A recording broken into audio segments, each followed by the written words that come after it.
I've also seen Boku no Hero. Boku no Pico. Oh god, no. Boku no Hero has ice cream Academia. in it. Boku no Pico Academia. No! Oh my, no! Bad touch! きっと約束だよいつかまた同じ笑顔で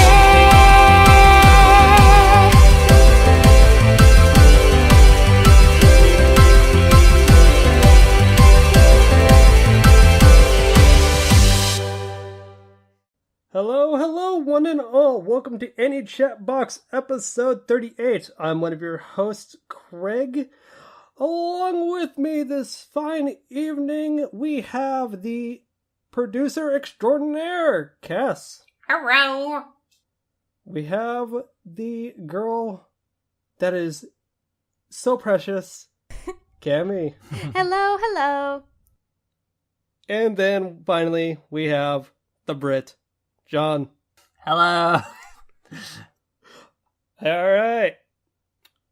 And if you hadn't guessed by now, 38 episodes in, 38 weeks later, we're a weekly anime podcast dedicated to all things in the anime industry and the freshest, hottest anime in each season.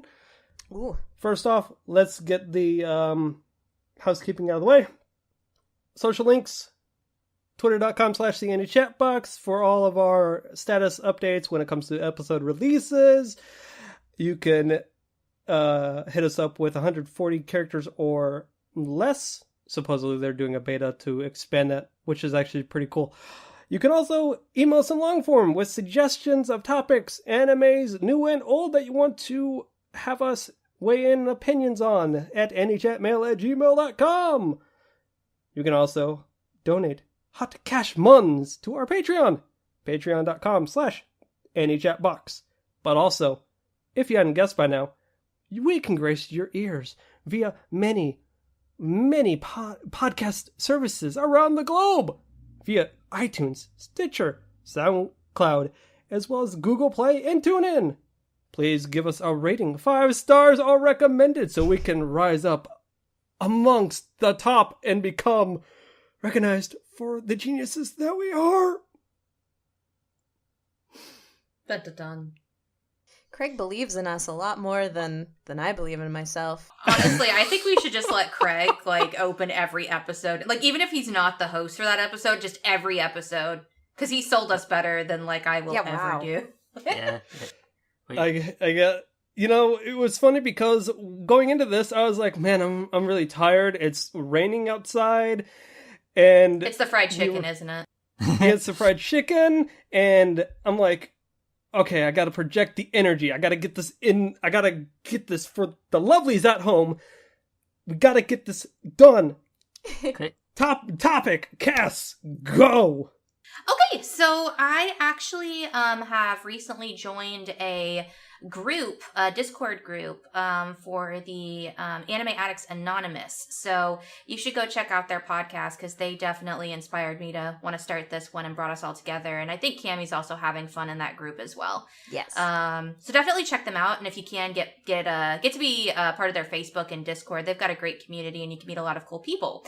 And I'm bringing them up because earlier today, one of the gentlemen in the chat, who I will not name because I probably don't have permission to do so, posted a link that basically you can put your My Anime List name in, or username, and it will generate you stats over however long you've had My Anime List. And I thought it would be fun if we all just, instead of just doing this on our own, just looking at it and laughing at it or accepting it or feeling ashamed, decided to share it with each other. So we've all, before recording, went ahead and generated our results. And I thought it might be fun to talk about what our top and bottom genres are. And if we have time to talk about the top and bottom studios on our list, because looking at my results, I was actually a little surprised. So yeah, I just thought that would be a little fun, and nobody stopped me, so I guess they all think it would be a great idea too. Yes. Nobody said hold the phone, Cassie, so we're good. That being said, we decided on an order ahead of time, so I'm actually going to start us off, and we'll just kind of roll straight into this. So I thought it would be interesting to do genres first because genres are what people are most familiar with, I think. When somebody asks you what kind of anime you like, you don't tend to say the studio first. It might be something you mention later, but a lot of people, when they're either recommending anime or asking about anime, they'll ask about what genre you're into. And actually, my top 3, I wasn't surprised about. The number 1 on my favorite genres, apparently, is drama. Who could have saw that coming? Yes. Number 2 is slice of life. Yeah. And number 3 is psychological. Yeah. I can And see it. it's like, yeah, that's about right. Because if there's one thing I do like, it's the cute, wonderful, adorable girls that are both in dramas and slices of life. And I love watching them get into crazy little situations, whether they be just running around with their friends in a school and like a slice of life situation, or having a really dramatic experience with people that they're involved in. But I also like watching those cute little girls slit each other's throats. So those top 3 are fantastic. That was very well put together. Very articulate. That's dark. Those are the 3 I probably wanted to talk about the most, but very briefly, like skimming through, it looks like the next few are fantasy, thriller, seinen, josei, music, and dementia, which I'm like, what is that? And then number 10 seems to be mystery. So that's my top 10, but I wanted to focus on the top 3. I'm just so happy that seinen and josei were in here. Because I feel like those are things I really like. But I don't know. I don't think that really surprised anybody. Yeah, actually, no. I think that was very succinct and encapsulates a lot of like your favorite shows too. Yeah, and I don't think I have a whole lot that I can talk about. But I do think that the bottom of my list, because it looks like I have a top 42. So my number 40 is parody. So apparently I hate parodies, which I find interesting because I guess that's separate from comedy, because that was number 31 on my list. So I'm actually kind of curious about how those really stack up. Though I do find it interesting that apparently I hate parody, horror, and ecchi more than I hate hentai. So That is a fun game, figuring out where hentai lies on your list. hentai apparently for where me is is it? number 35 for me. And I guess we could just ask everybody, where's hentai on your list when we get around to it? However, what I did find interesting also is that romance for me was number 32. So it's also really close to the bottom. Even mecha outweighs romance for me, apparently. And I'm really intrigued to see how that happened. And maybe it's just because I'm so, I don't know, judgmental of romance shows, and maybe I'm a little less giving. But then why is drama number 1? I don't know. Because I tend to like romance dramas. So it's very interesting. But to no one's surprise, at the very bottom of my list is ecchi, because... Yes. But you like hentai more than ecchi. What right? I mean, I guess I just want them to commit, really. But also, you have hentai in your list, indicating you rated hentai from my anime list. I mean, surprised. well, I mean, technically, Sona Hanabira, for example, is classified as a hentai, I don't know what that is. which I have seen. I've also seen Boku no Hero, Boku no Pico. Oh god, no. Boku no Hero Boku no has Pico ice cream Academia. Boku no No! Pico Academia. No! Oh my, no! Bad touch!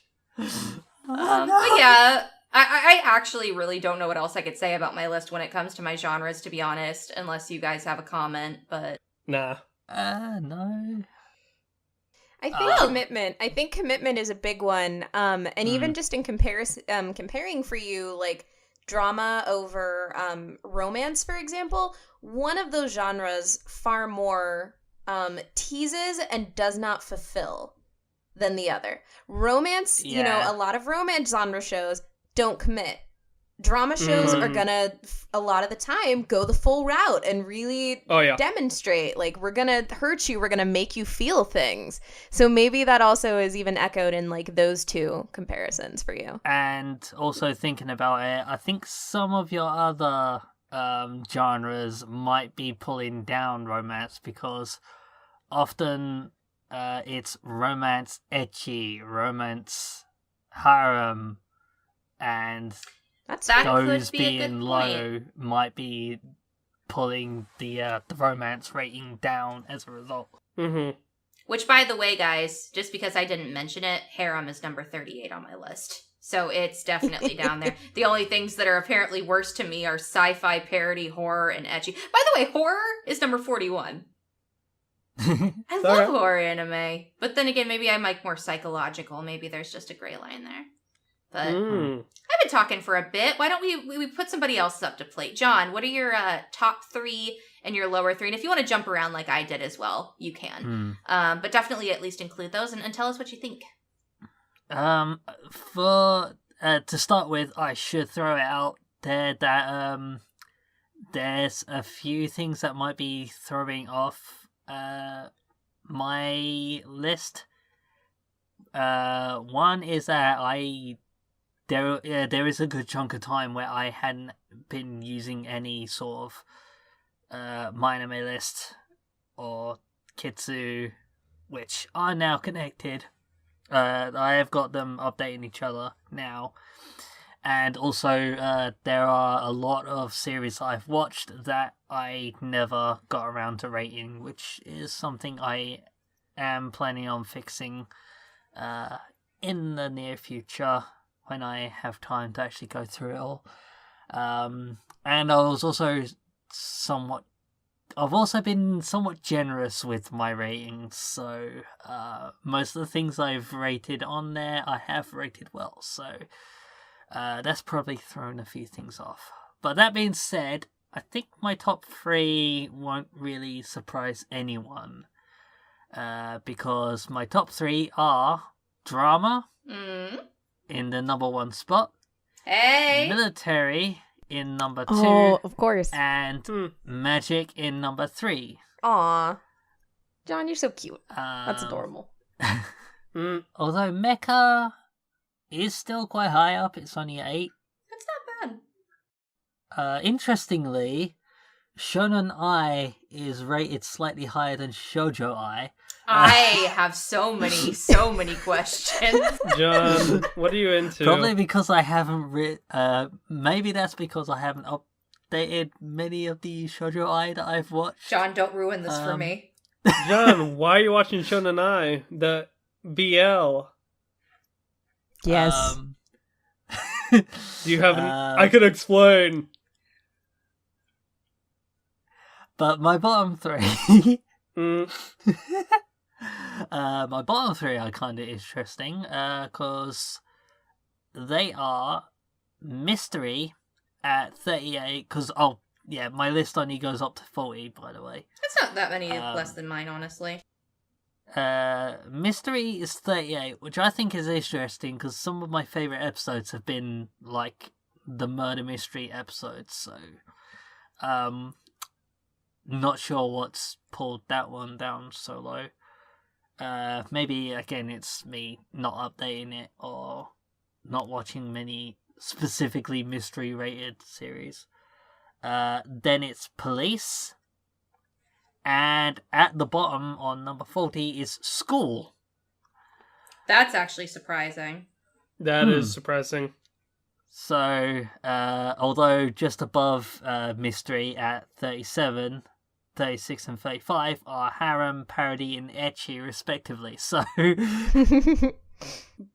okay, but here's a question: where's hentai rank on your list? Yes. Oh, I do not have almost hentai forgot. on my list because apparently I have not added anything to my mal that is classified as hentai. Well, we so- know that that's a fucking lie. Everyone watches at least one I hentai. haven't. I just said I haven't added them to my mal. That is all I've said. Don't do it, John. This is like the walk of shame. Escape the John's just trying to ridicule. cover himself with his list.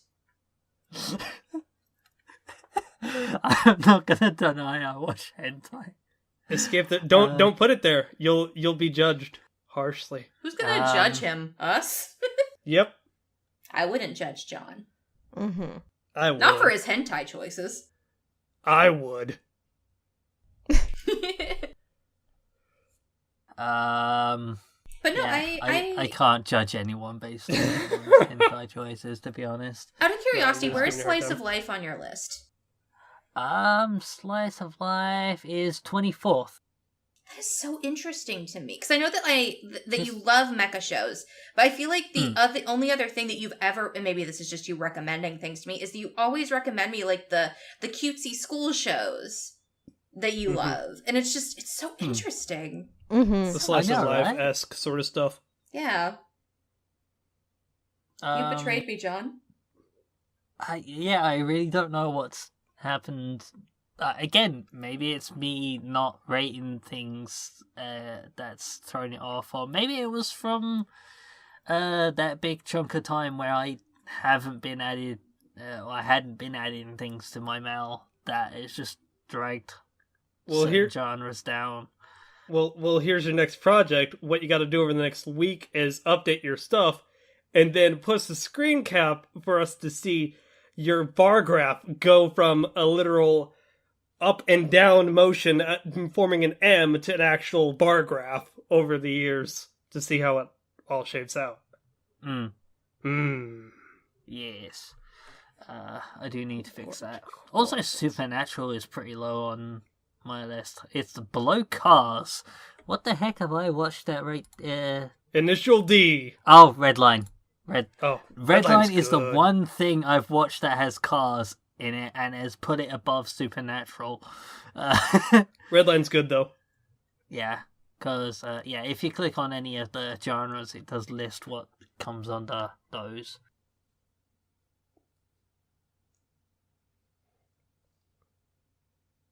My turn? Sure, yep, go ahead. Cool. Okay, so top 3 for me. Odd choices here. Number 1, Thriller. Also a song by Michael Jackson. We should have Cammy sing number it for 2. us.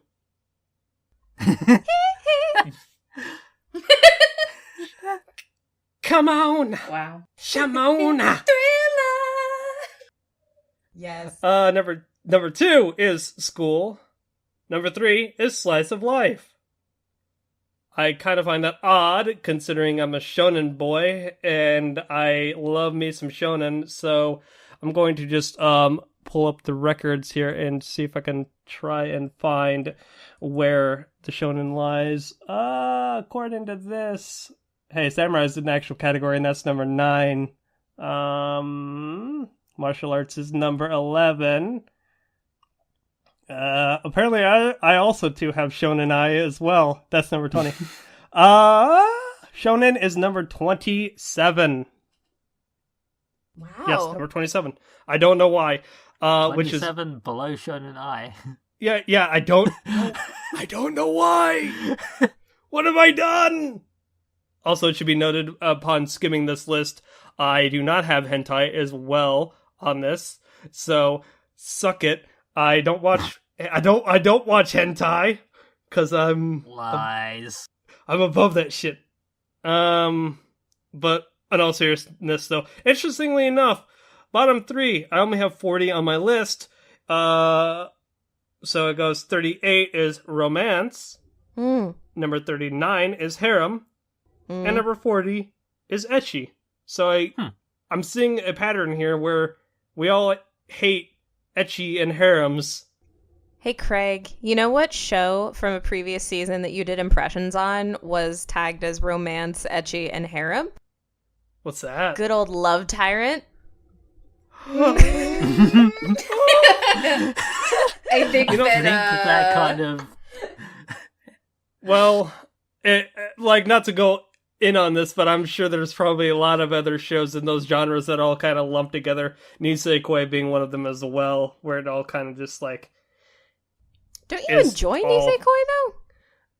I do, but it's also... And maybe that's why these last 3 genres are rated so low, is because they may be a tad predictable, and they're just kind of like one note. And So you've rated them low. Yeah, probably. even though you watch a decent amount of them. Yeah, probably. I mean, according to this here, it says, actually, I don't know what what these numbers represent, but regardless, That's what I got. So, Nice. Cammy, what you got? Okay, so I'm gonna be the wild card here. Honestly, my list is really strange. Wild card. So for genres, my number one should be a surprise to absolutely nobody, and that is josei, and I am very happy for that because Nice. I adore the shit out of josei, and a lot of my favorite animes are considered josei. My number 2 and 3, however, are like pretty straight out of left field. My number 2 is thriller. And my number 3 is historical. And I have been racking my brain trying to figure out why. And thriller... Rakugo Shinjo. You know, that's actually true for historical. Thank you for bringing that to my attention, because the only other thing I considered was Akatsuki no Yona.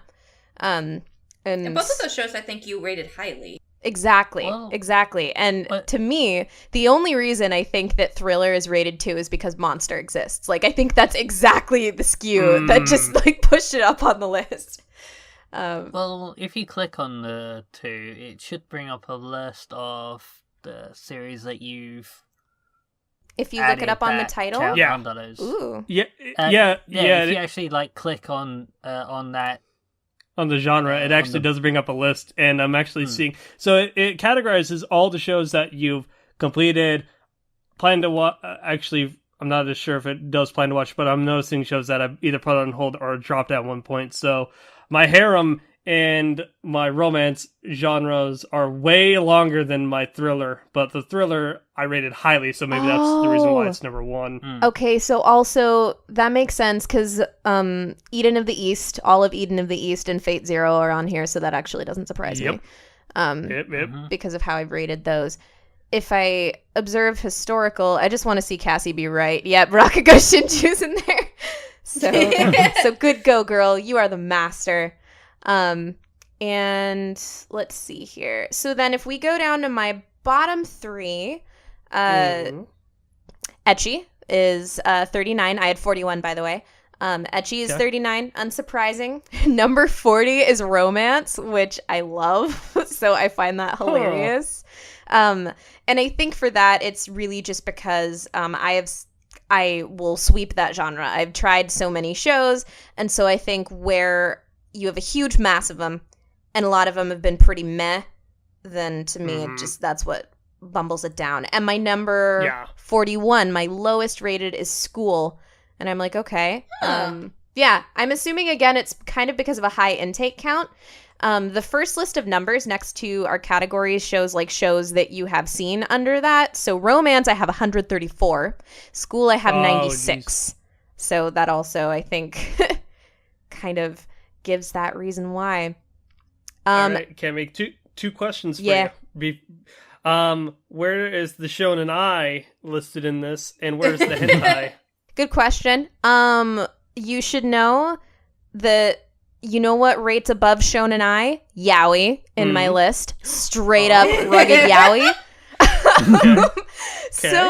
What I find strange, though, is my number 21 is hentai, and then 22 is yaoi, and 23 is yuri. And I'm like, what the hell is hentai doing above yaoi, first off? But I think, again, there's a lot of really bad yaoi out there that I just watch because I'm like, well, what else do I have?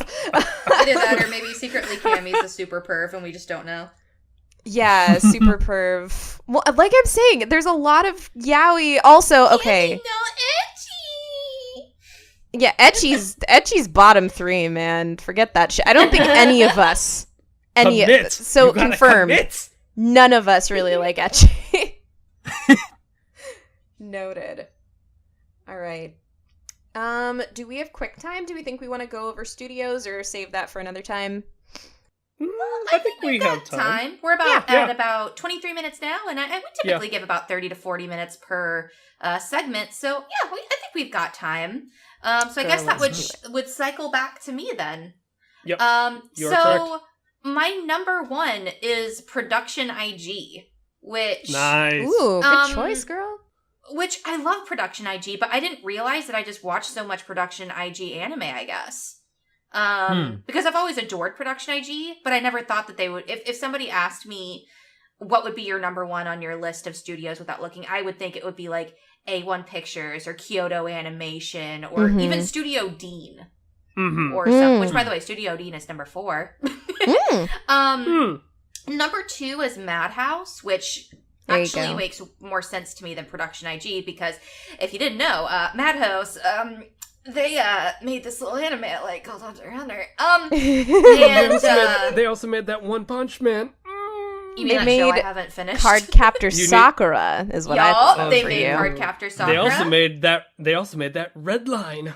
I love how Craig is literally listing like a bunch of stuff I've never seen. You need to watch. Hey, listen. Get to him This is sometime. my list. We're talking about mine. Why don't you listing things I would I'm want? sorry. Continue. And then number 3 is Shaft, which that one actually makes sense. Not surprised. Yep. I am an artsy fartsy person, and I loved Shaft and everything they do. Oh my god. Which means that we're probably gonna lose a listener because Suki's gonna listen to this and be like, oh. Cassie, where does Mappa fall on your list?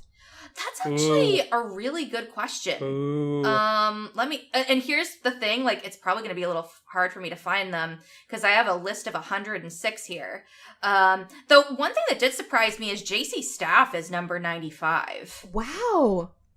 How How many do you have? I have like 78. 106. Oh my Good god. lord, woman. But, let's see, where is Mappa? I'm gonna have to type this. They're number 29.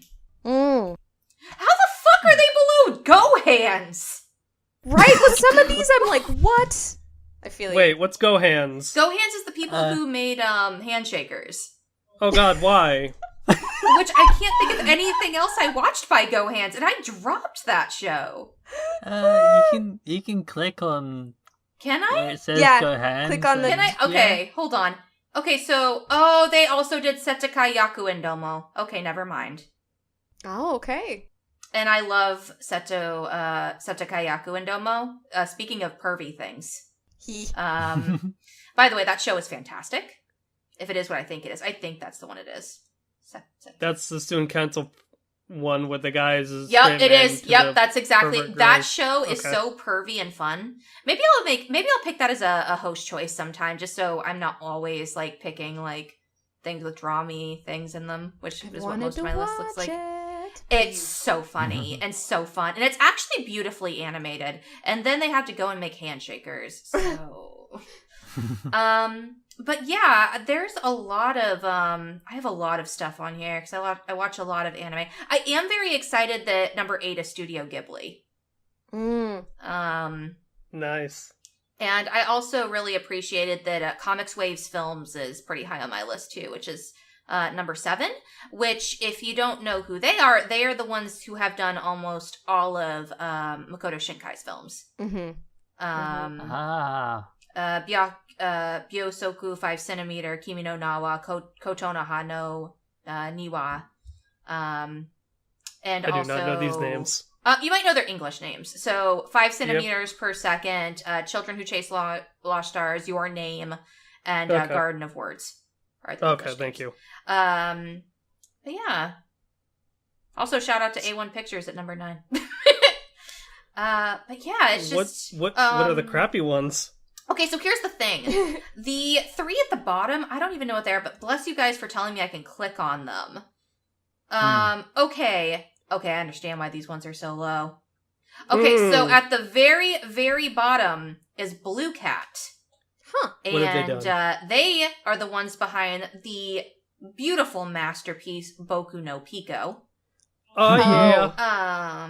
Oh yeah. They also apparently are part of Sugar Boy, Okay. which also did Boku no Pico, and then Sugar boy. so those were number 106 and 105 respectively, and then 104 is WAO World, Wow Worlds, and they did Hametsu no Mars, or Mars of Destruction, which you guys should never ever watch. Okay.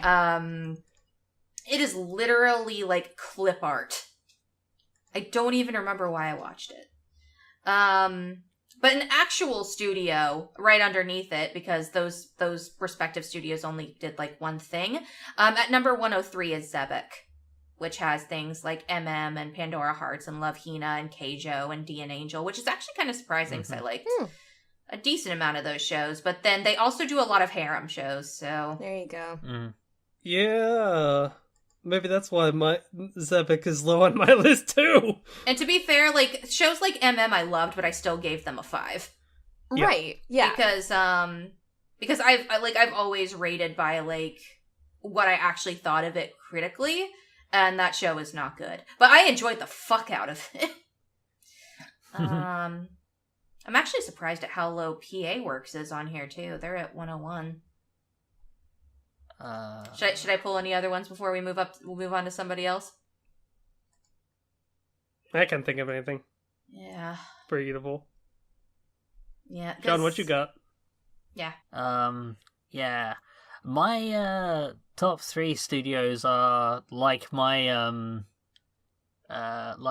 top 3 genres are probably not going to surprise anyone. Okay. Especially the one Weird in studios. number 1 spot.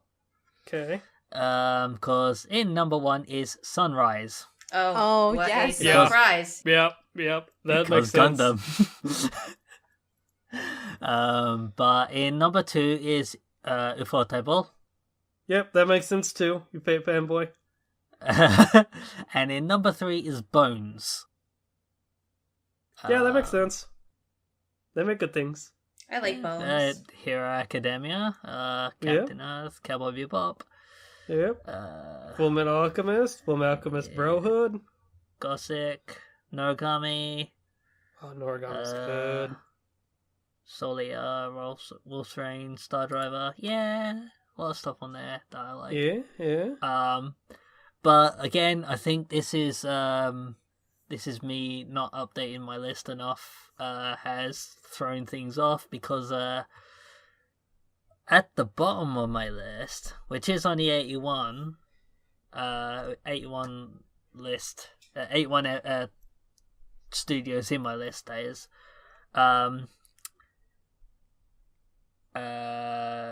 At 79 is Asahi Production, who did Himagato and Orenchi no Furajiro. Oh my god, I love apparently that. the only That's two things I've the seen there. merman in the bathtub show.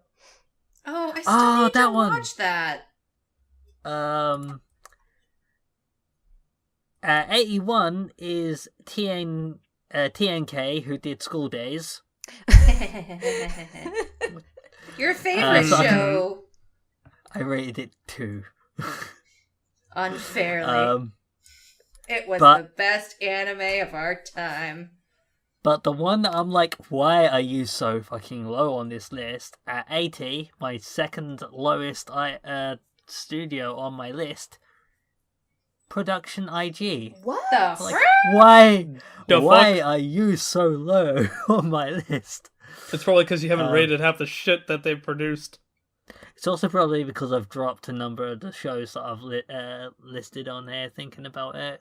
John, Okay, that Guilty Crown, Haikyuu, Robotics Notes. dude. Wait. You dropped Haikyuu? I thought we were going to watch I that haven't- together. I unfinished rather. Okay, I was about to say, we about to throw down, boy. Dropped / not finished, and there's a lot that is unrated.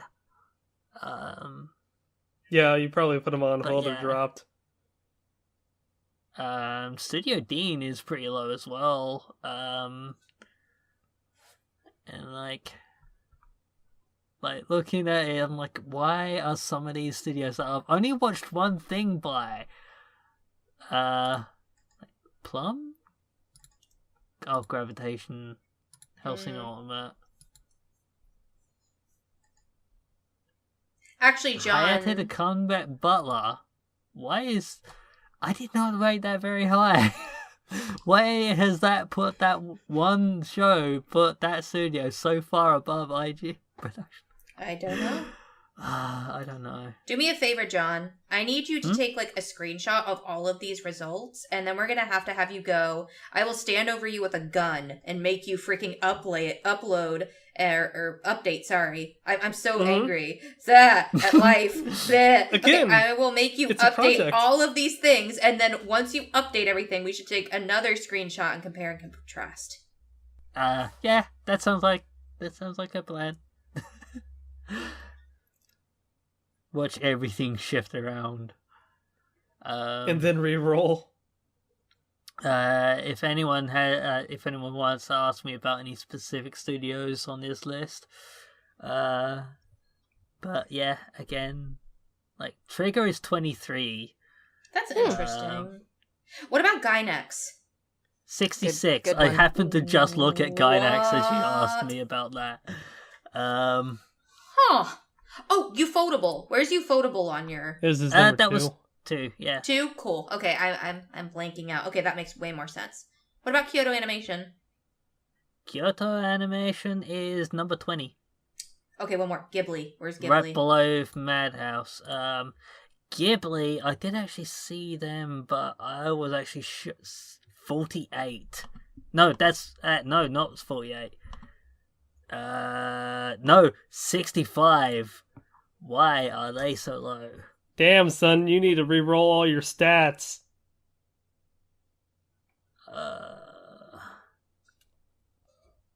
There's a bunch of Ghibli movies I haven't added to this. I've only got 5 things listed. One is unrated. Huh. Okay. For mine... I never rated Spirit Away? That cannot be right. I never rated Spirit Away, huh? Travesty. Okay, for my in top 3, number 1 is really interesting, and the fact that I haven't really watched much by this production company, but I must have rated them pretty highly in order to get this slot secured. Number 1 is Brainspace, which you guys all know for 1 Week Friends and Penguin Drum and Durara. I was about to say, Brainspace is actually a really good studio. Oh, it is. It's just...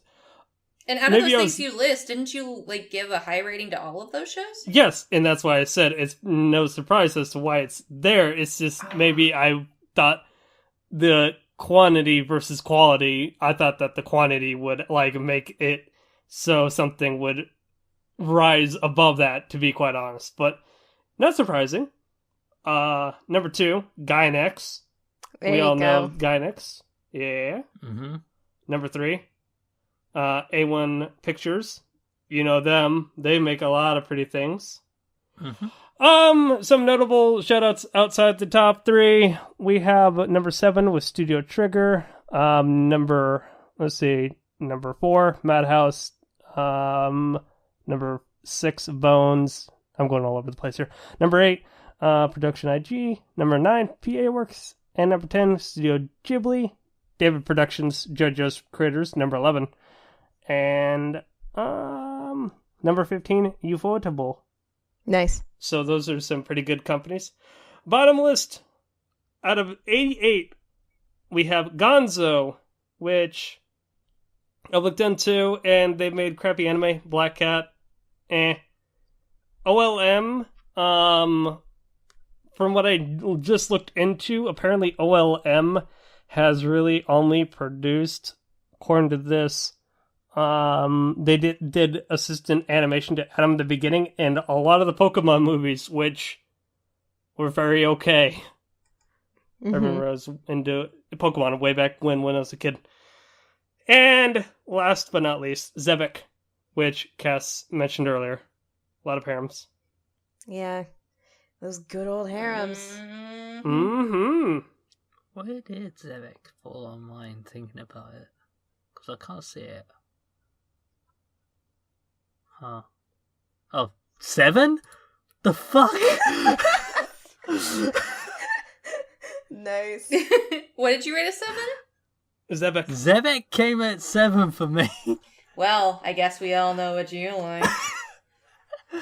Oh, I've only got 9 things on there. DNA Jewel, Heroic Age, Irregular Hunter X, Deus Sigma, Keijo, which is unrated, Nadesco, Mega Man EXE, Ryusei no Rockman, and Shaman King. I rated Shaman King 10? Wow, dude. Wow, dude. You have... That must be a mistake there. I mean, I don't know. Cammy, what you got? Okay, so my number 1, I guess is predictable. My number one Studio Ghibli, probably just because, because I mean, I don't, I know that there was a specific point when I was really like, I'm gonna watch all their movies and I'm gonna rate them, and one of them also is Grave of the Fireflies, which is one of my favorite. That's one of the 10s that I have rated on Mal. So there is that, which I think pulls it up, and then Spirited Away and Mononoke hanging out with a 9. So I think those pull it up. My number 2 is Brains Base, which does not surprise me. Along with beloved Maoru Penguin Drum, they've done Kurage Hime, they've done Natsume Yujinsho before it moved over to a different studio. So that's like four shows that I have like rated pretty highly there. And then my number 3, to no surprise to me at all, is JC Staff. Who has done a lot of my favorite anime, including Honey and Clover, Toradora, and Revolutionary Girl Utena. So I'm really not surprised. Maybe it didn't rank high enough on my list because I haven't seen Honey and Clover yet, and they said that I can't be a true fan until I watch Honey and Clover. Wait, who said that? JC Staff. Okay, I guess. They were like, you cannot be the true fan. Nope. We're denied. And then, well, I'm gonna fix that when I come see you again. So that'll be great with my new DVDs. Okay. And then if we go down to my bottom 3, I'm actually funny story about the last one. So I had 78 studios, and number 76 is Gonzo as well, which I am with Craig. I haven't really been super into any of their shows except for Welcome to the NHK, but with Gonzo specifically, I really don't like their animation. I never have. I think that it is very like unappealing looking, and sometimes like when watching older anime, I'd be like, this looks kind of gross. Oh, it's a Gonzo show. Okay, yeah, whatever. So there is that. They definitely have a style. Yeah, they do definitely have a style. Kaleidostar was kind of pretty, like especially for the time it was made, but like I don't know. There was that. Number 77 is Studio Feel, who did Cassie's gonna get a laugh out of this. Studio Feel with Mayochiki, Suki ga Kirei, and Yosuga no Sora. Yeah. I liked 2 of those 3 shows. Now, in the most trashy way possible. Exactly. Cass, how does that make you feel? Wow, Craig. I know. Moving. Go. Carry on. My lowest rated studio is 0G. And I was like, what the heck is 0G? And then I went on my anime list. And 0G is the studio that brought us Dive, people. So there you go. That's why. It all makes sense now. It all makes sense. And now I've seen the light. And it's like the fog has lifted. Beautiful. Oh, this... Oh, but yeah. The music edition. Yep, those were my 6. That was fun. Yeah. Where is Mappa on your list? Mappa for me is number 20, and I'm like, how? Go figure. Shaft is 15. Gainax is 13. Get on my level. Just right. Well, what comes above it? Ufotable is above it. I really don't understand how Trigger's above it because, like, I don't know. I'm not crazy about them. Little Witch Academia is awesome. There's Wit Production IG up here. Mm-hmm. Why is B Train up here? Because B Train did Tsubasa, and when I was stupid and into Tsubasa, I rated it a 9, which I need to go back and change. But yeah. So there's stuff there. Ooh, Studio Dean is 16. Yay. Okay, cool. Nice. Yep. That was fun. I agree. Mm-hmm. All right. With that being said, ladies and gentlemen, we're going to move on from the main topic of seeing what our tastes are to the main show that we were talking about this week. John, you passed this little gem, this little nugget. Show Gamers. What have you got to say about this show? Yeah, so, Gamers, it's by Studio Pine Jam. Other shows by them are Maho Shoujo Nante Mo Ii Desu Kara, which I'm actually not sure what the English title for that would actually be. And new this season just because. So. Okay. The synopsis goes, this is a story that revolves around this is a story that revolves around certain students and one hobby. Amano Keita is a lonely protagonist who has a passion for gaming and is friends with Uehara Tasuku, who is secretly a fellow gamer and is someone who believes his life is perfect. We also have Karantendo, the club president of the video games club, and Chiaki Hoshinomori, who constantly bickers with Keita. And they've also completely forgotten to list Agari in this synopsis. Which is a shame. It is a shame. Damn them. And she plays a really big role in the series, actually. She's one of the 5 main characters, and it's only listing 4 of them for some reason. Anyway, this is a story filled with non-stop sequence of comedy scenes and misunderstandings. Our chaotic romantic comedy now begins. And chaotic with misunderstandings it is. Dun dun dun. Well stated. Yeah. I passed this based on the first 3 episodes, and I will say that the first 3 episodes gave a different impression to what the series as a whole played out to be. Yeah. Because the first 3 episodes did make it out like gaming was going to be a bigger part of the series than it actually ended up being. Like, they still talked about video games and stuff at times, but that really didn't end up being the focus of it at all. So, Yeah, I'm with you. So I watched the show weekly as it was airing, and kudos to Cass and Cammy for. I don't know Cammy if you binged it, but this show went from. We're gonna talk about gaming and gaming culture and how some people can take this competitively. I have friends that like to really get into the quote unquote. A PvP sense versus like a player versus environment sense, and they have the drive to better themselves by constantly participating in like online tournaments and always trying to refine their skills versus a casual who would like to play, just enjoy the single player experience, or essentially even go beyond or go even more casual than that, just, play a game on their phone or something like that. But after a while, it kind of completely got lost in what it was doing, and I feel as though it kind of suffered because of that. Yeah, I mean, the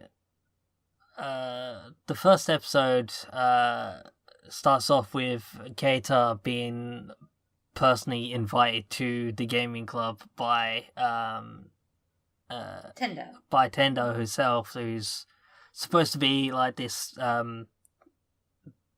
beautiful grade A student that's super popular and looked up to by everyone. I think the fact that she's even in the gaming club at all, let alone the president of it, is kind of implied to be a bit of a secret. And yeah, he's been personally invited by this girl, and then he comes to make a decision that kind of sets the tone for the entire series afterwards. And I think it becomes almost, and I think the opening is a big inkling for this, but it's about playing games and playing with people's hearts. That's gamers for me. That's it. I like that. I like the tagline. To carry on with the story, I almost disagree a little bit with what you're saying, and this is maybe where we can lead into talking about the story a little bit more, because while I feel that the end of the first episode and that big decision he made set the tone for some things. I think that it was how much it misled me that led to how I enjoyed the rest of the story show, because I don't believe that it set a very good tone at all, because it made me think that I wanted one thing and then it gave me something completely different. In my opinion. I don't know if you guys felt the same way. I think you're right. I feel like it's... Oh, go ahead. Mm-hmm. I was just going to say, and I think one of the reasons why, to kind of spoil it a little bit, I was so disappointed with the story is because I felt like I was being promised one thing and a really cool atmosphere and something different was presented in the first episode, and I do not believe that was carried on through the rest of the story. You were teased with a tasty grilled cheese sandwich, but then they gave you a pepperoni sandwich, and you were like, I don't want this, but they keep running after you with the sandwich, and you're just like, I don't want this. Yeah, I do think it was very misleading. For me personally, the initial setup they gave, I wasn't really jiving with, so I was kind of okay with the change. I mean, episode 1... right until the end is very even with the different setting, it is very cliche right up until the end, and the end is what gripped me, is one of the main things that gripped me. I was like, no, this is something you're gonna enjoy, based on the switch up. This is something, this is gonna be, we are being cliche to for a purpose, and it is to pull the rug out from under you. So that's one of the reasons why it caught my attention and why I was so interested in it. I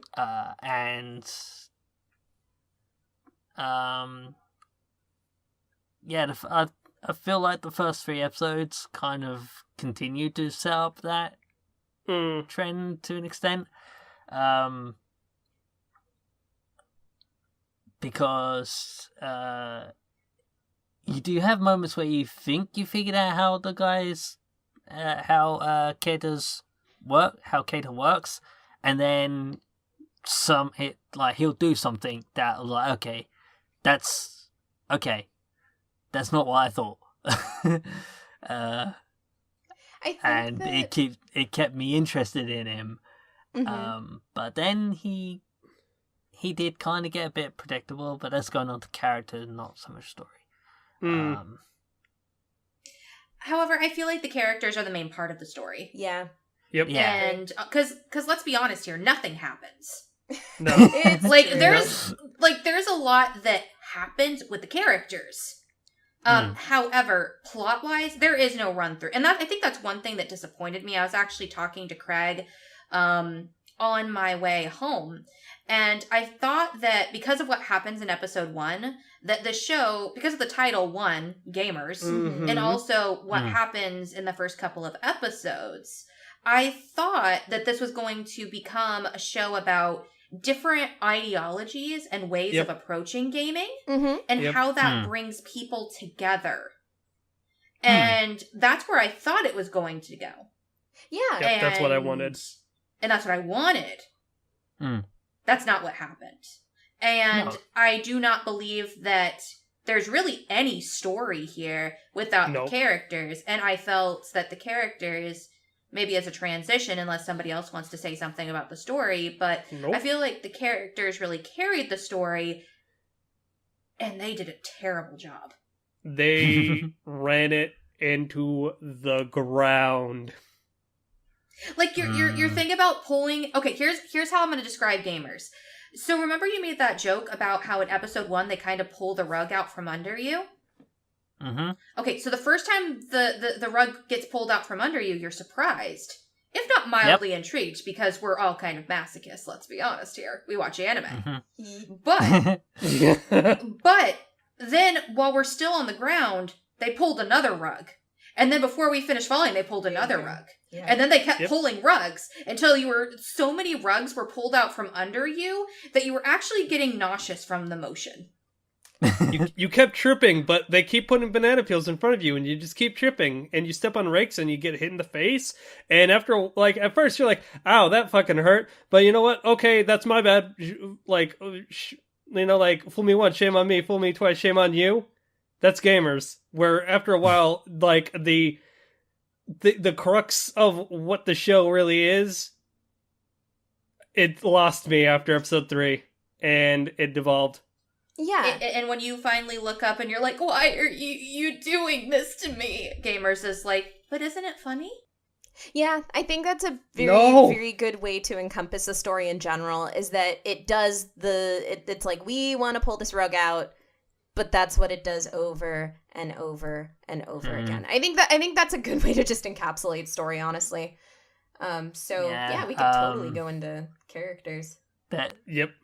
Not to go into any spoils of what exactly happened, there was a number of times watching this where I was just like, for fuck's sake. Yes.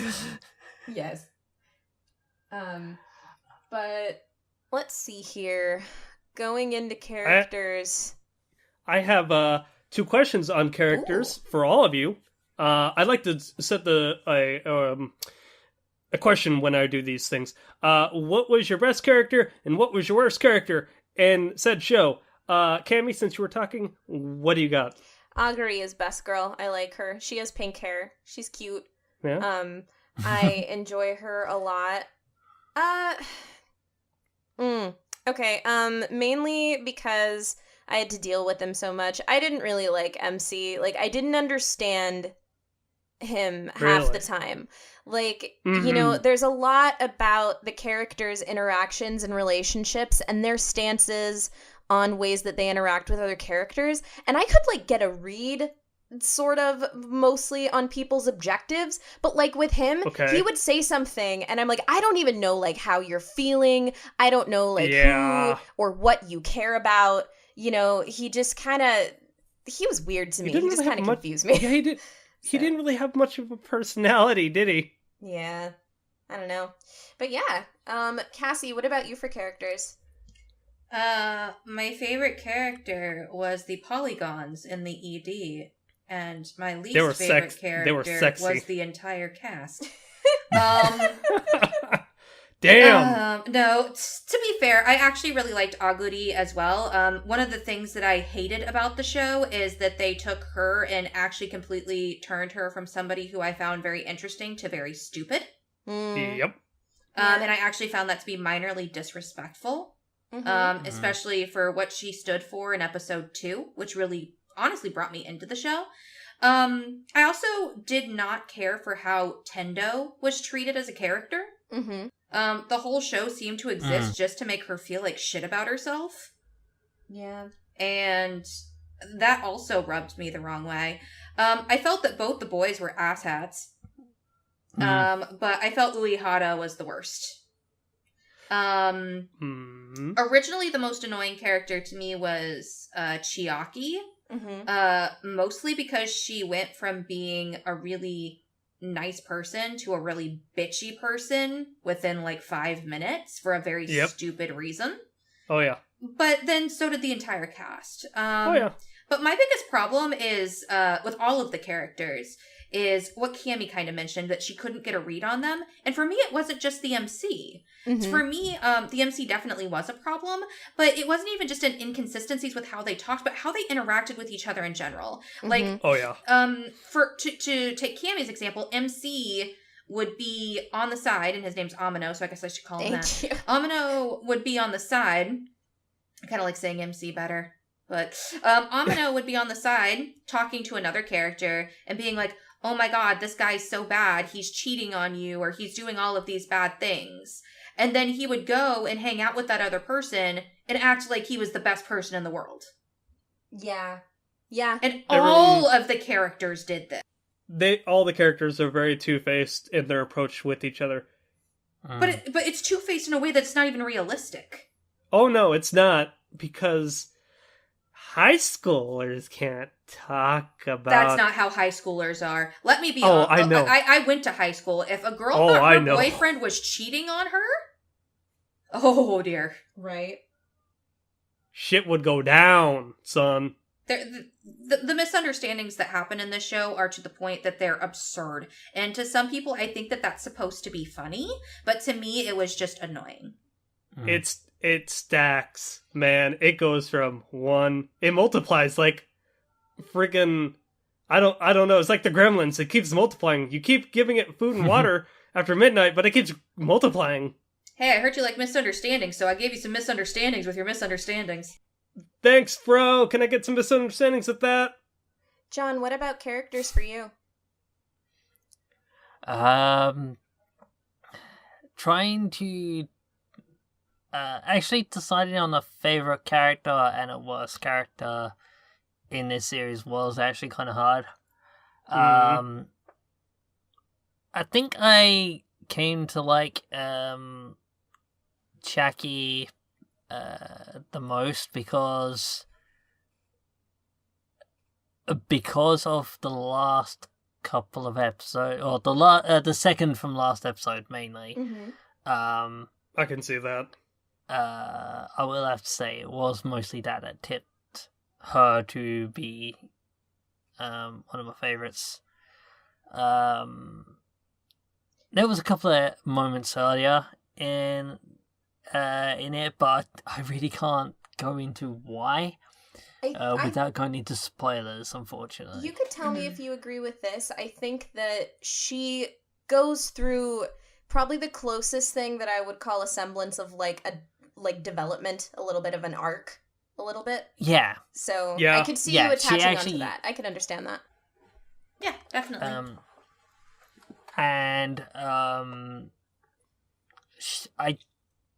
I feel like she definitely grows a little. Mm-hmm.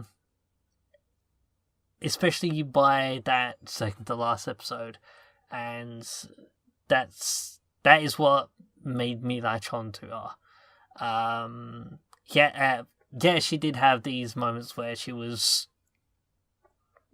bickering with Amano Keita, but because I kept on calling him Keita and everyone's calling him Amano now, so Well, he's called both in the show, so it's fine.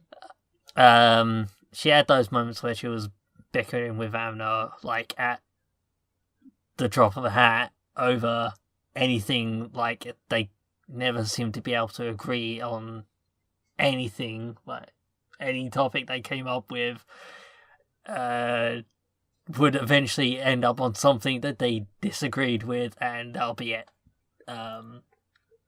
And that seemed to be a running joke between the two, and I was like, okay, can we just move on from this? Mm-hmm.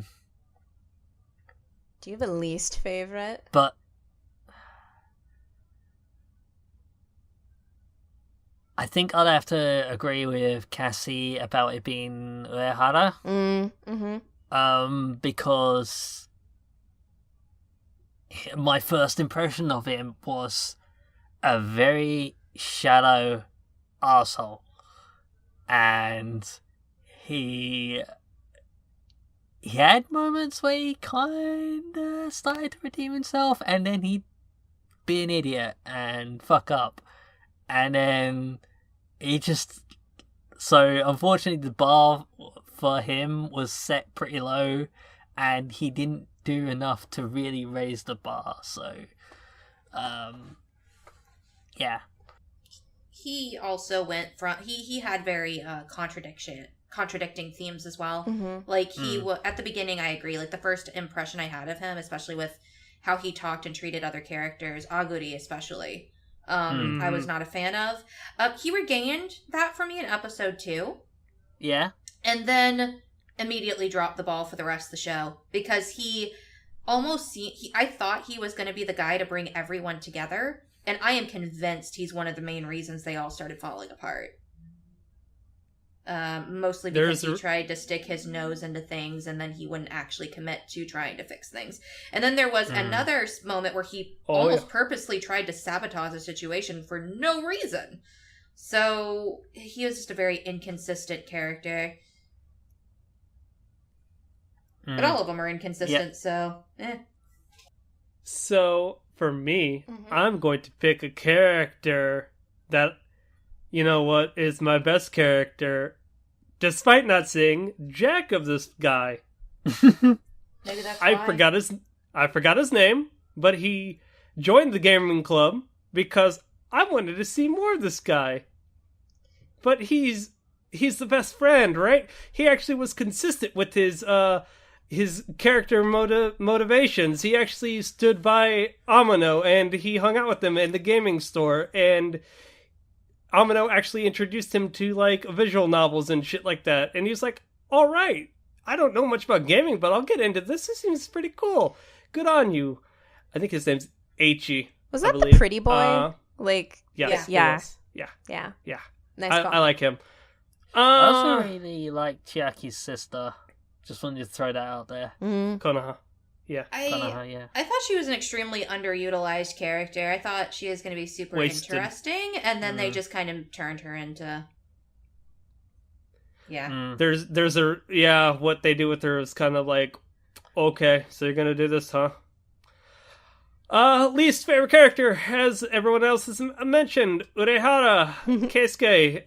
The way he treats people, especially his girlfriend, and the things he does. There's a certain thing that in like the first 3 episodes he does, which the other people kind of look at and read one way, where he was doing something else, and it kind of, like Cass said, he's the cause of everyone's problems. So...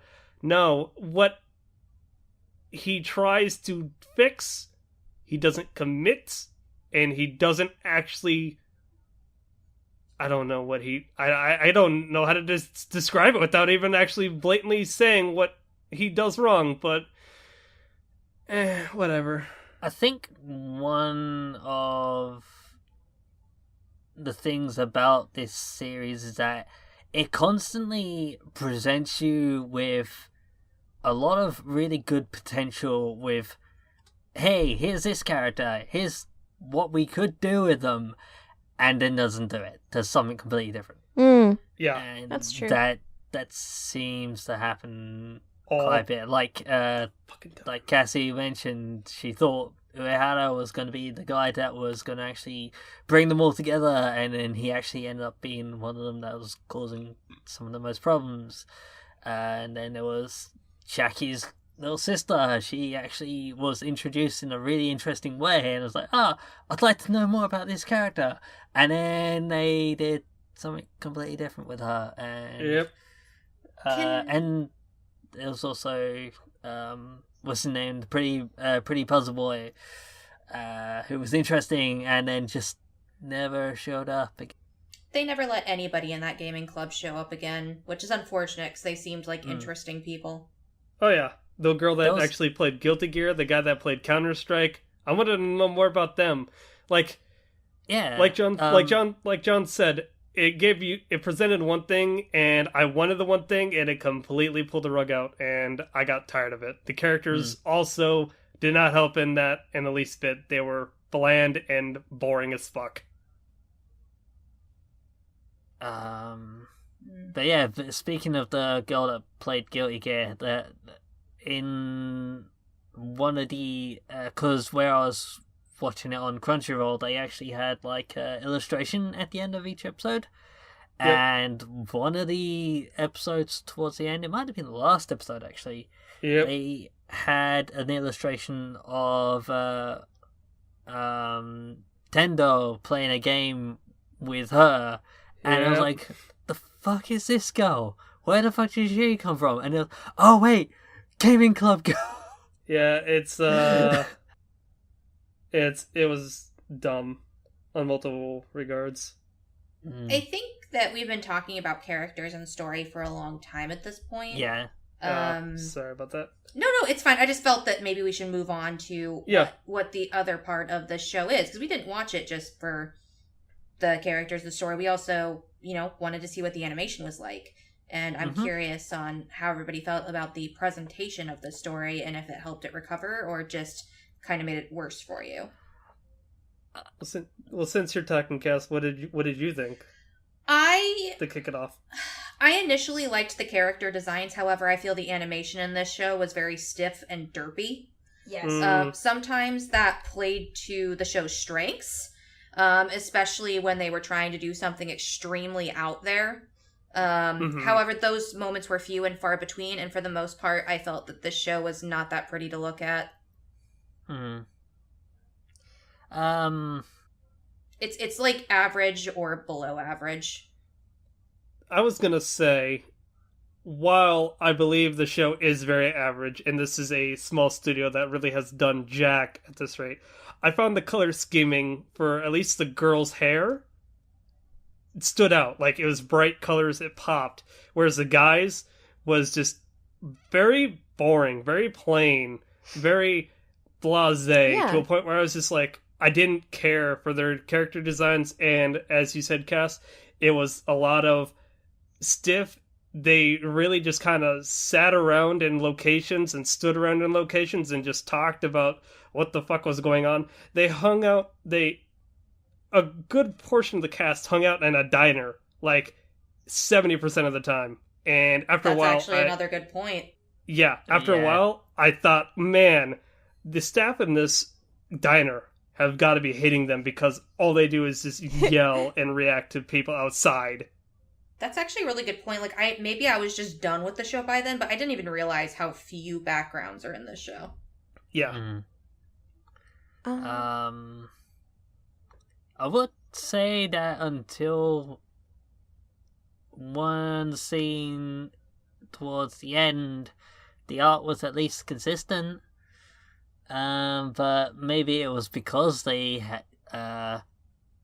did reuse so many scenes that they were able to be so consistent.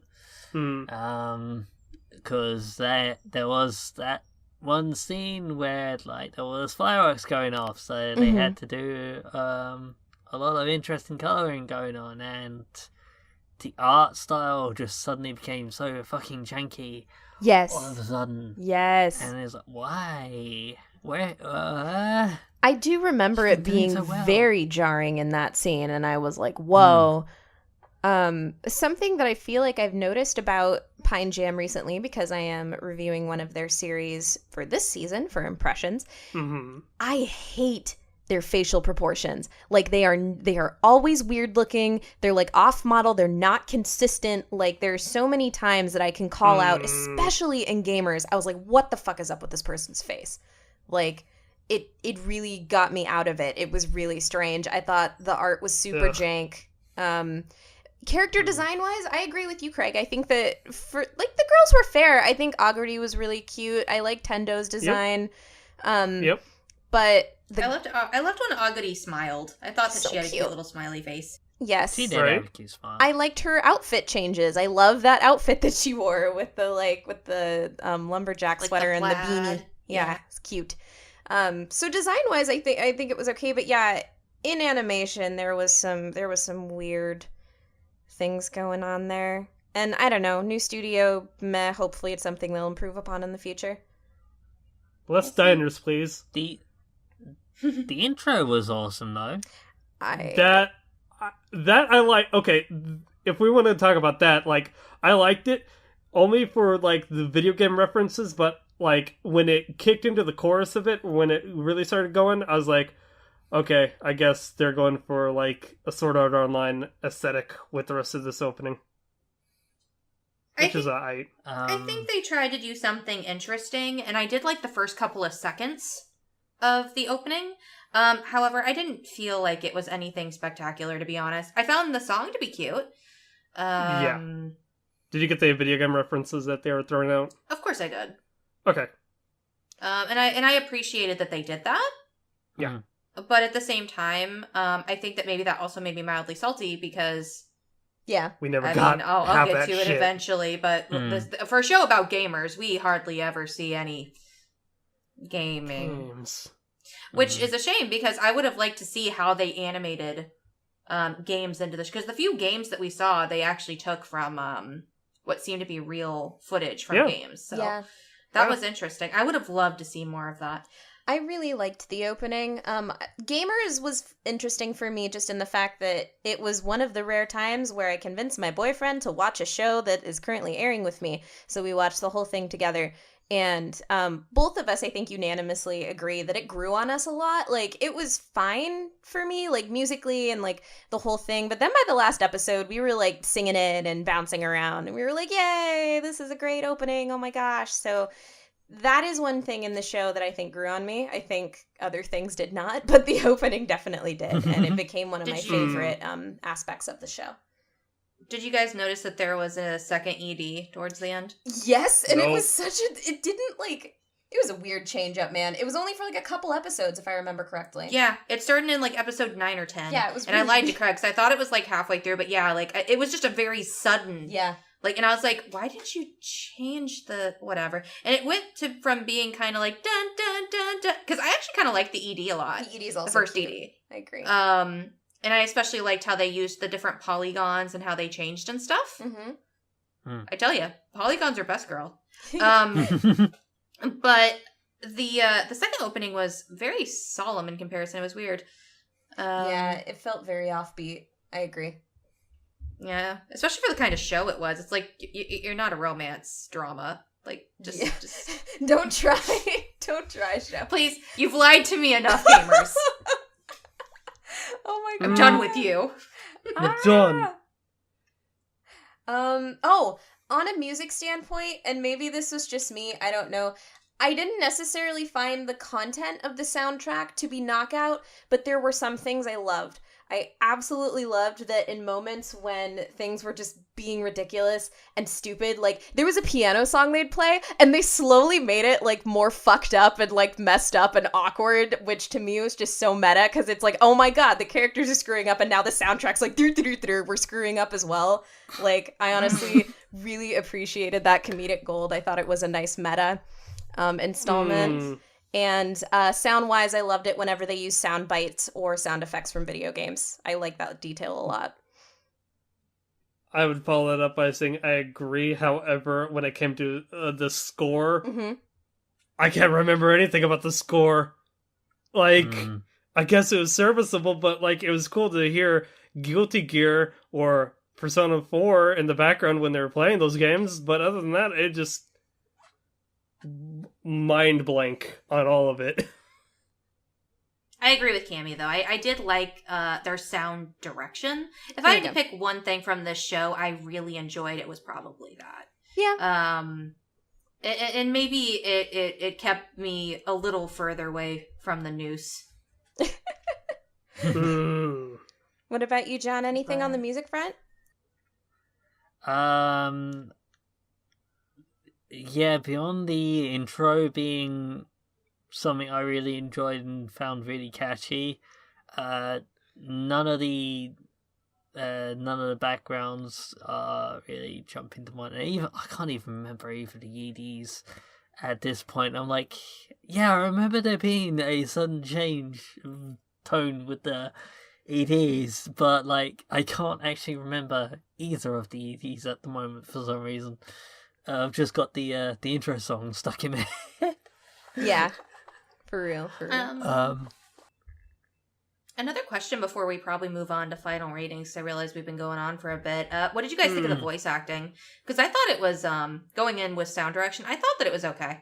I think especially, even though Aguri was my favorite character, I think that Tendo had pretty great voice acting, especially with her little spaz moments or breakdown moments or just feeling completely deflated moments. Yeah. I think whether... Yeah, she... Go ahead. Sorry. I agree. She, like... Tendo probably had the biggest range of emotions displayed, and I feel like her voice actor knocked them all out of the park and hit them on the head. I think that... So yeah, whether... good job on her part. Yeah. I think that whether the comedy is to one's cup of tea or not, I think that undeniably they did a very good job doing comedic delivery. There was a line for me that was repeated throughout the show that is just like, how much more starstruck can you get? And like, it was played all the time, but because the person delivered it so well, I definitely chuckled like each time because of the delivery. Delivery, in my opinion, voice wise, I watched this primarily in Japanese. I watched the first episode in English. Shout outs to one of our friends, Howard, for voicing one of the side characters. Other than that, I felt as though the voice acting, as you guys said, Aguri was a pretty good standout because she's cute sounding. But I guess Urehara was able to deliver lines and kind of like act kooky every now and again, but I wasn't a big fan of his character, so cool, I guess? I don't know. When I looked at the voice cast, I couldn't tell if there was any, like, big name people attached to this. Well, I don't think you need to have a big name to deliver lines well. And whether you liked the character or not, they may have still performed well. And I think that... Yeah. And I mean, like, I didn't like any of the characters in this show. I think I've made that blunt. I mean, if I had to pick one, I enjoyed Aguri at the beginning, but even by the end, I was a little frustrated with her as well. Right. But I still think that the voice acting and, like Cammie mentioned, the comedic delivery was done well. It just wasn't my cup of tea. Right, yeah. Yeah, I get you. Like, I feel like the characters were well represented in their voices. Yeah. Even if their character models look derpy as fuck. Exactly. So, do we want to move on to final ratings? Re-up ratings. Unless anybody has something to say. Actually, no. Can I bring up one other topic? Yes. Okay. The last episode. Oh my god.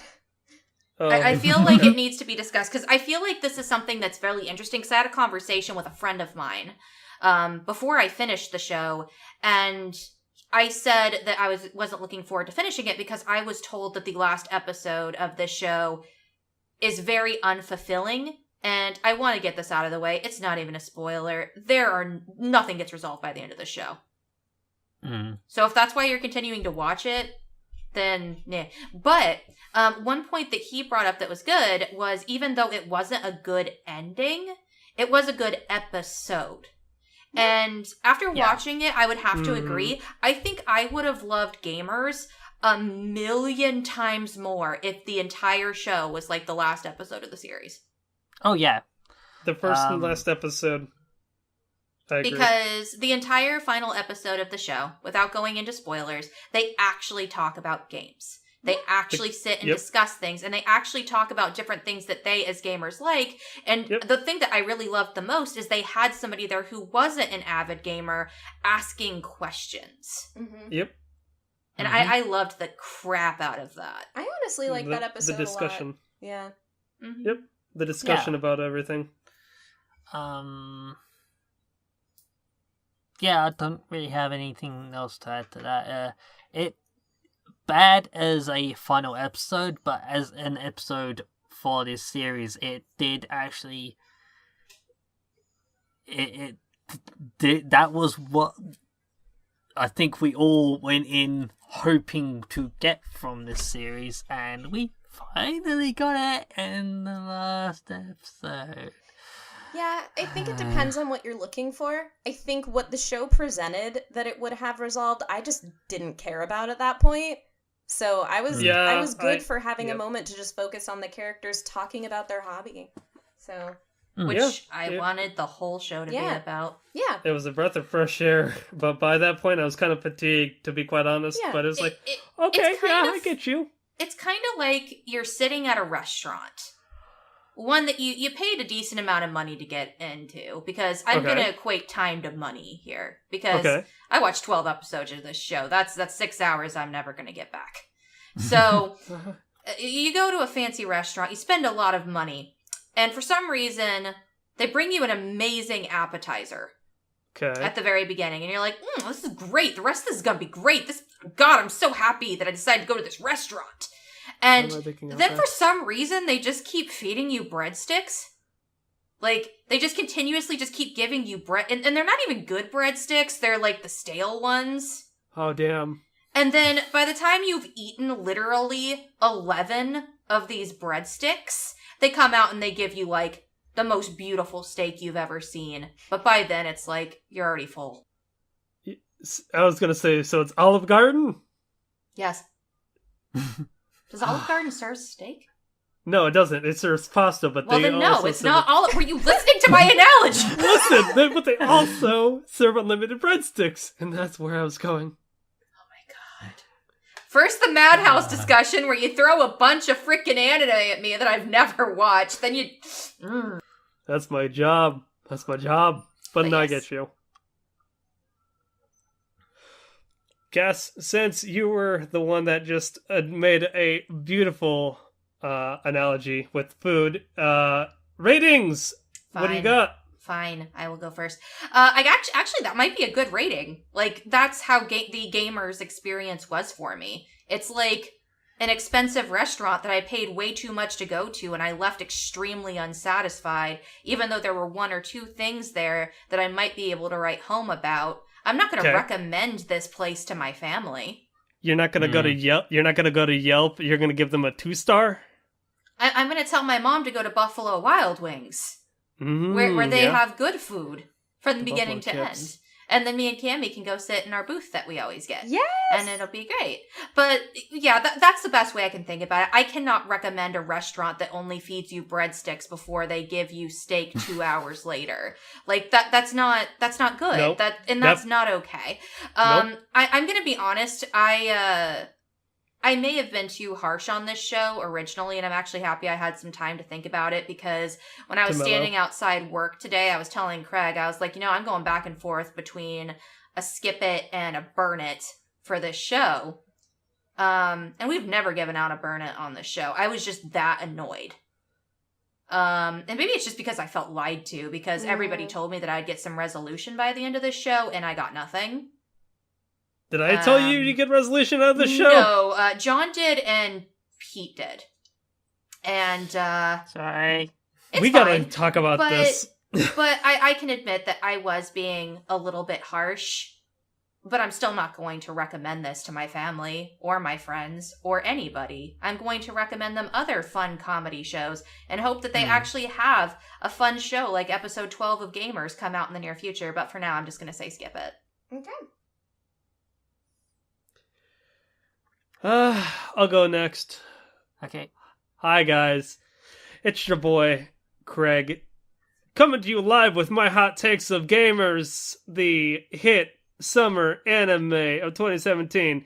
It's not a hit, guys. This thing crashed and burned, and Cass put it to me like this. I watched it week after week, and it continued to drive me mad, but at least I had a reprieve from the madness as it premiered every Tuesday or Wednesday, and I watched it.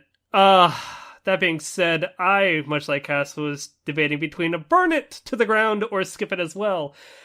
However, like she said, we don't burn things because, goddamn, this thing must have made you want to pull your hair out and probably do something really dark and depressing if you had to get through it. So, I'm going to say skip it. It is not worth your time. It is an expensive-ass dinner, which is giving you low-quality food. You can go to a mom-and-pop shop instead, and they'll give you quality diner food instead. May I recommend Pokozudon World? Sure. Also, in the same vein as gaming shows, may I recommend New Game for you all, because that thing's actually a good piece of content. Well, we'll be reviewing that in a few weeks. Fair point. It still stands. So tune in then. Yep. So you give it a skip it then. Yes, I do. Okay. Do we want to keep with the tradition and let the person who passed it go last? Sure. I'm good with that. Yes. Cool. Okay. Kimmy. Usually I give a big old essay and theorize why. This show to me is not dense enough to really require that sort of thing in my explanation of my ratings. I'm going to give it a check it. I honestly didn't vehemently hate it as much as other people did, and I found some parts funny. It's nothing knockout, obviously, and there are much better pieces of your time, but I enjoyed some of it, so check it. There you go. Huh. Simple and clean. I like that. When you walk away. You don't hear me say. I have no idea how we segued into that, but all right. Because you said simple and clean. Or he said simple and clean, so I Yes! started Okay. singing simple. I'm a and girl Never mind, now. the joke's gone. It's dead. I'm so sorry. Am I a girl to you now? Is that what's going on? You've always been a girl to me, Craigie. You're a pretty Oh, girl. God. Anyway, John, tell That's us, right. how do you feel? Um, Where on the doll did gamers touch you? Whoa! Bad touch. Bad touch. Bad touch. as frustrating as the series was to watch, I still actually quite enjoyed watching it. Mhm. So I am actually gonna side with Cammy on this one and give it a check it.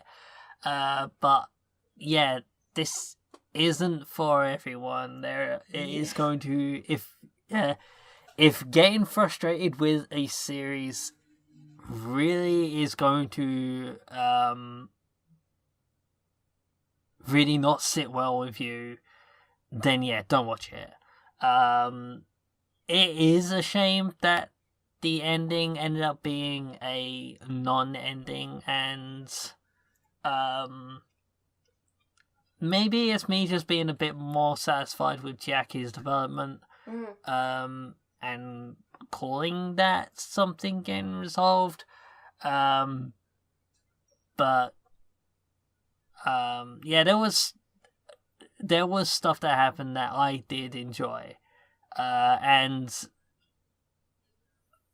how to put it, part of my frustration came from actually somehow coming to care about this bunch of idiots that I just wanted to, even though I wanted to smack their heads together and saying, knock it off, get your shit in line.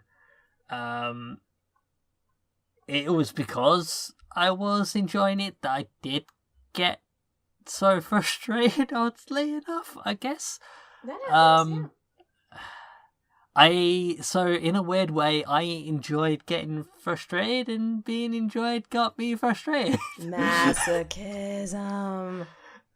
No, John, listen. No. Listen, John, you have a listen. problem. John, you have a problem. Jeez.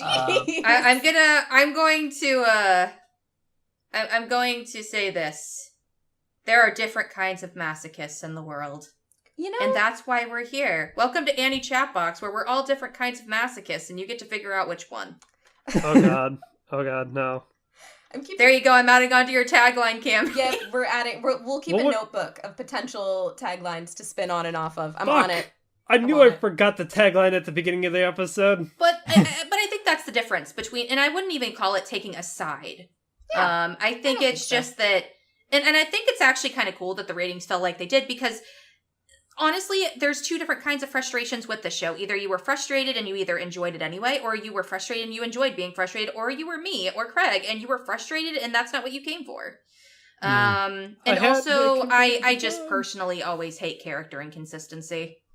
Yeah. And sometimes that's a last straw for some people, and that's not a Yep. last straw for some others. So, Yeah. I'm actually really excited that the ratings fell how they did, because that just shows how different a perspective could be for the show, and maybe why you should check it.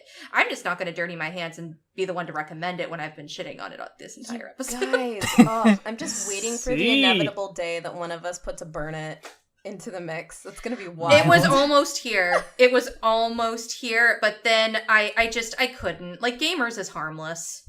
Like, it made me angry. I kind of wanted to die sometimes. I didn't. There were times, and this is another reason why I ended up giving it a skip it. There were times where I was looking at the time thing Yeah. and wondering when the episode was going to be over. And that's never a good sign. Nope. When you look at the time code. However, I can think of things in my past that if I had been given a chance to burn it, and gamers isn't that bad. In It's my not personal great, but it's opinion. not garbage. Well, it is Well, garbage, but it's hey not man, dumpster fire garbage. I've watched some lovable garbage in my time. You're right. You're currently watching a show that's garbage right now. We all are, It's true. because we're all watching anime. Ha! Whoa. I'm kidding. I'm Um, joking. Kind You're of. welcome, Suki, if you're listening. Anyway, do we want to do a spoilers section or? I have a honestly, quick moment I want to mention, but we could just make it super quick. Okay, that sounds fine. So, yeah. I guess if you have any opinions on gamers, go ahead and shoot us an email or leave us a comment. But for now, spoiler room. Woo! Damn, Cass, you took my tackle. You took my bit. I just wanted to get us moving along. I get you. I get you. So this was probably a scene that was frustrating for so many people, but I think for me it was mostly due to the faces. It was absolutely ridiculous. But the scene when they're all in the classroom, when Amano is going to, like, talk to Tendo or whatever, and everybody's like, but what if I look at this person? Like, honestly, just because of their fucking faces, like, Get and I died. Like, we honestly thought that was hilarious. Like, just because the faces were so absurd, and, like, I wanted to make icons of each of those faces. I honestly should have done that for this recording, but, you know, futures met. That was a scene I liked. I don't know. Can you explain? Can you explain to me of an aspect of that scene, just real quick? Did he accidentally ask her out and then say, "Shit, what have I done"? I feel yeah. He was only going to ask her to be his friend, and then he started remembering that one dating sim that he had been struggling with. And somehow, him remembering that dating sim got in the way of the words he was trying to say, and he ended up asking her out instead of asking her to be a friend. It wasn't even just that. He was thinking of all the people supporting him. True. Right. Yeah. That is what... I think it was less about the dating sim and more like, all of these people are here to support me, so he went the extra mile. Okay. Then, that makes sense then, because I was like... Damn, boy, did you just fuck up and you just, like, dug yourself a ditch and you're just kind of living in that ditch now? Okay, I guess. Honestly, that's another reason why this show pissed me off so much. Is because I actually really liked that moment where he asked her out. Yeah. I was like, oh, it's doing something unexpected. Me too. And then immediately 2 minutes later, not even like, maybe even 5 minutes later, he's thinking of calling it off because of misunderstandings that he can't even prove. And... honestly, like, the episode on the roof where Tendo thought that he was just gonna break up with her over, like, it just wasn't fun. That was painful. No. I agree. Like, that wasn't fun. Like, at that point, it was just pulling teeth for me. Like, these misunderstandings are literally... And that's another thing, I guess, that just made me angry, is that Tendo's character only existed to suffer. Yeah. Yeah. And that's just... I don't know. I hate when shows do that. Yep. Especially comedy shows. Yeah, it's true. Yeah, having kind of a butt of all jokes is not enjoyable, usually. Especially because Tendo wasn't a bad character. No. She didn't deserve what was happening to her. Actually, one of my favorite episodes of the entire show was one that was focused completely around her. Oh, yeah. The one where she where she, like, showed her daily life, and then, like, after she ended up having a crush on someone, how her whole life was fucked. Yes. And I'm like, yeah, okay, I get these feels. That was cute. Yeah, I agree. And I loved that. Like, there's so many little gems, but then there's just so much that... yeah, just tipped you over the edge sort of thing. Why couldn't these characters just talk to each other? For real. I think for me, because I think that everyone has a tipping point. I think my tipping point... and maybe you guys will recall this, was when Chiaki is about to say, hey, I'm Mono-san and whatever, but actually it's my sister. And I was like, can we fucking God. stop? Like, I was so just done. Ugh, yeah. I mean, I was already done by that point, Yeah. but at that point I was like, okay, how many more episodes do I have to go before I can just stop watching this show? Yeah, that's one of my And that little... was never revealed either. Yeah. That was never revealed true. either. Nope. Like, No. Just... sorry, I'm having This- non-flashbacks right now. so I have Again. two cheap... Go on. Again, Chiaki's sister was introduced like, okay, how's this character gonna fit? Oh, it's Chiaki's sister. Oh, okay, and now Chiaki's palming off her accomplishments onto her sister because she's embarrassed. And why? Because she and likes now Amano, and she has to put up the facade that she hates him still, because God forbid. Also, I didn't believe that sudden shift she had from hating his guts to... Yeah, that was so phoned in. That was phoned in. Yeah, and that's another reason why maybe her quote unquote arc what didn't feel like character development to me, because you could tell it was just shooting. Yeah. It was just to make her more I have 2 points of contention with this show, real quick. One, the start of all the misunderstandings was at the diner. Aguri was hanging out with Amano, and then they see Urahara with Chiaki. Then they misunderstand, say, oh shit, he's cheating on Aguri. Man, what the fuck? He's an asshole. Then Amano goes up to him and is like, you're such a bro. Yeah. Point of contention number 2. They never reference the gaming club whatsoever at all. And in episode 12, Pretty Boy is looking like he lost his memory, and he's in a tournament and he's fighting people like a shonen thing. And I'm like, I want more of that. I want to see where that plot goes. Oh, there's the opening. Oh, okay. That's into that. Shit. Also, by the end, everybody was calling Uehara a cheater, blatantly to his face, and nobody decided to ask questions about that. Cass, also they can't. How does that flirt. make any sense? No one can flirt at that amusement park either, Cass. No, that was the trip to the hot springs. But yep. But no, there was a scene where Aguri saw Urihara with Tendo and Chiaki or whatever with his arms around them, and Aguri ran away crying, and they chased after him, and they were like, "Don't worry, we're not interested in him anyway." And then she's just like, "Oh my god, the girls he's cheating on me with are comforting me." And then the next scene, everybody's buddy again. Okay, that's fine. Yeah, inconsistencies. Deep inconsistencies. Those were within 2 minutes of each other. There was one other scene I think I thought was funny, and it was when they were playing the fucking ridiculous game of Life, and maybe that's just because I played Life when I was a kid. Oh, the board game. And they were all like, who the fuck wrote this? You have another child with so-and-so, blah, blah, blah. But again, that's just gag humor that's far away from actual plot, because actual plot was frustrating. So, take that into mind. Yeah, I did love the Game of Half-Life. That's what it was called. Episode. Yeah. Okay. Is that it? Which, by the way, Half-Life is a science term and should not be used in that way. But I think it was the in reference reference of a video to game. The Game of Life. I know. I get it. Yep. Game of Life and Game of and Half-Life is another PC shooter game. Yeah, so I think that was just clever wordplay. I don't know. And to avoid copyright. Yeah. That's all I had.